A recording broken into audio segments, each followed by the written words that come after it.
হলদিয়া আত্মকাহিনী লিখলে পশ্চিমবঙ্গের এবং দেশের কি দুরবস্থা হচ্ছে এটা বোঝা যাবে।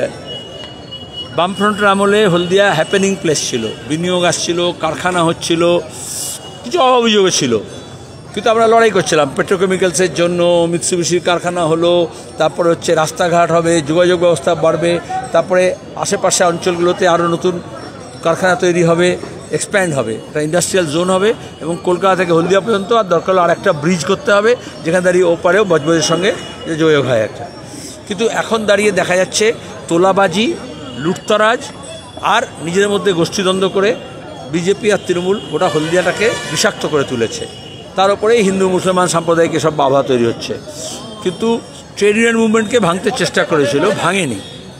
শিল্প ভেঙেছে, নতুন বিনিয়োগ আসছে না, এটা গোটা দেশেই গত 11 বছরে এখন ব্যাক টু জিরো। আমরা এফডিআইতে শূন্য হয়েছি এখন এফডিআই। তাহলে তার প্রভাব এখানে বিজিবিএসের নাম করে বড় কথা বলে মমতা ব্যানার্জি। হলদিয়াও সম্মেলন করেছিল, কিন্তু সম্মেলন আসলে কিন্তু বিনিয়োগ হচ্ছে না। কোনো যা বামফ্রন্ট আমলে যে সমস্ত হওয়ার কথা ছিল, পাইপলাইনে ছিল, সেগুলো হয়নি, বরঞ্চ উল্টে বন্ধ হচ্ছে বা ধুঁকছে। আর আরও বেশি ধুঁকবে, কারণ এখন মমতা ব্যানার্জি একটা, যেটা আমি বক্তৃতায় বললাম, যে এই যে ইনসেন্টিভ দেওয়া হতো ইন্ডাস্ট্রিকে, সেটাকে যাতে ট্রেড কমার্স বাড়ে, এমপ্লয়মেন্ট বাড়ে, সেটা রেট্রোস্পেক্টিভ বন্ধ করে দিতে চাইছেন। তাহলে বিভিন্ন রাজ্যের মধ্যে কম্পিটিশন হয়, কে কত বাসি দেবে তাতে আসবে। বিভিন্ন দেশের মধ্যে তাই হয়, এই যে তারিফ ওয়ার হচ্ছে।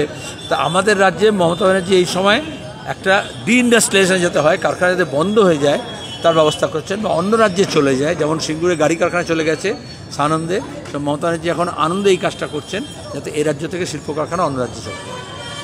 25 বছর